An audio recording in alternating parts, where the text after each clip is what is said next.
Okay, so when you were trying to do this command where you were trying to do the remote add origin, the main branch to push, like when you were trying to first integrate your GitHub on the computer with your repository, you may have gotten an error message, or it may have asked you to put in your username and password. So it should not ask you to put in your username and password. And the reason it did that is because on the website, it defaults to connecting a different way versus the SSH way that we set up. So if you got that error message, and then I came around to some of you and I was like, oh, we have to do it the SSH way. And then it showed us an error, and it said the branch already existed. I'm going to show you how to fix that. So hopefully you can get everything to work the way you want it to work. So this is the website where I found the answer. So it's on GitHub and you can come look at that if you want.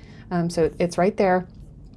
But basically what happened, if you're getting that error and if it asked you to put in your username and password, it was trying to connect using HTTPS, but we want it to connect using the SSH. So we don't want to add a remote repository. We want to change the name. And so when you get that error, right, fatal, remote origin already exists, we basically just want to tell it to do something different. And so we want to switch. So we're scrolling down all the way to remote URL. We want to change it from the HTTPS to the SSH.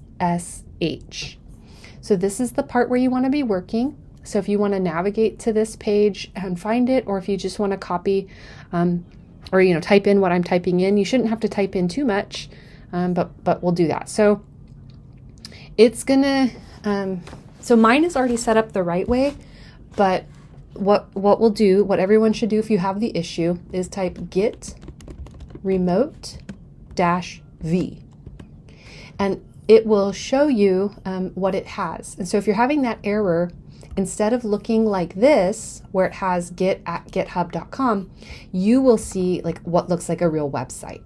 Okay, so it's, github.com, owner, that'll be your username, and repository is the name of your repository. And what we want is you want it to look like mine, where it says git@github, and then it has my username, which is tvanlar, and my repository, which is called something cool. So you can change from the website looking one to the SSH looking one by doing this command here. So what we'll do, and I'm going to type it in too. So we do git remote set URL. So git space remote space set dash URL origin. Then we'll type git@github.com, or you can copy and paste this from this command here. Then you do a colon and you type what the name of the repository is and your username. So you do your username where it says, so down here how it says owner, you'll type your username. So mine is tvanlar, and you'll type the repository name. Mine is called something cool .git.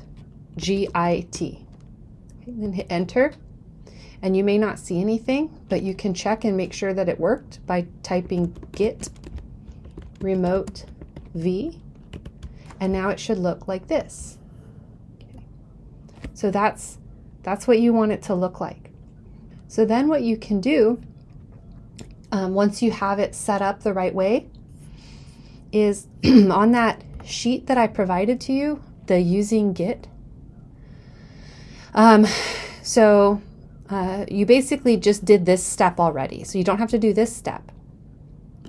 So then what you would do is do git branch m, right? Git branch capital M main, and enter. And it might tell me I already have that because I already do. Or it says nothing, that's fine. And then you can do the git push origin main, and everything's up to date because I've already have everything up to date. So that hopefully will fix that error that you've got. And if it doesn't, just let me know on Tuesday, but do give it a try before class on Tuesday. And so then, let's say you got everything to work, everything's working fine, and now you want to add more stuff to your projects. Let's say you want to add new files to your projects.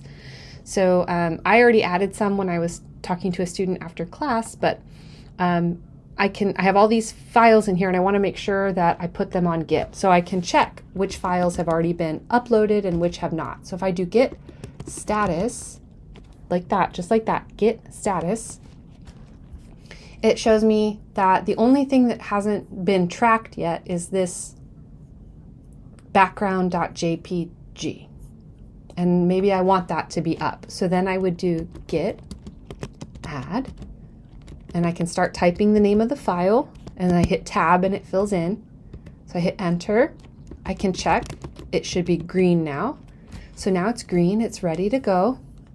I can commit. So then I do Git commit lowercase m, and I type a message. Upload picture. Okay. Now if I type Git status, okay, the file is tracked. It's not here anymore. And now I want to upload it. So then I would type Git push. So then I can go to my website. Here's my something cool. And I can refresh. Okay, so I told you I uploaded papers after class when I was talking to someone else. And then I just uploaded my picture right now. And so then I could share this link with somebody and they could look at my picture.